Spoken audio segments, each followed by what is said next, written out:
অবশেষে যৌনকর্মীদের জন্য enumeration form fill up সংক্রান্ত বিশেষ ক্যাম্পের আয়োজন করতে চলেছে রাজ্যের মুখ্য নির্বাচনী আধিকারিকের দপ্তর। আগামী 9 ডিসেম্বর কলকাতা সোনাগাছির বিভিন্ন ওয়ার্ডে এনুমারেশন ফর্ম সংক্রান্ত এই বিশেষ ক্যাম্পের আয়োজন করা হবে। যৌনপল্লীর ঘর ছাড়া মহিলারা কোথায় পাবেন পূর্বপুরুষের পরিচয়পত্র, এপিক নম্বর?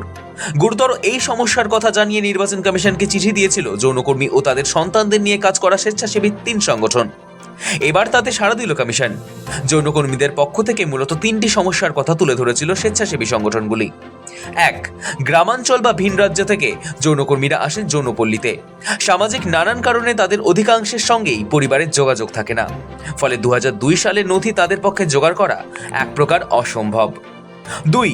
বহু যৌনকর্মী পরিস্থিতির চাপে পরিবার বাড়ি ছেড়ে এই পেশায় যুক্ত হন।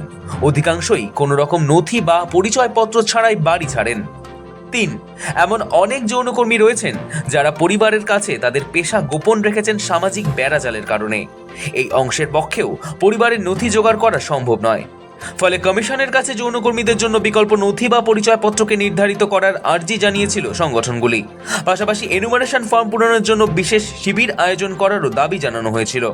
এবং সেই মতোই এবার যৌনপল্লীর বিভিন্ন ওয়ার্ডে এনুমারেশন ফর্ম সংক্রান্ত বিশেষ ক্যাম্পের আয়োজন করতে চলেছে নির্বাচন কমিশন।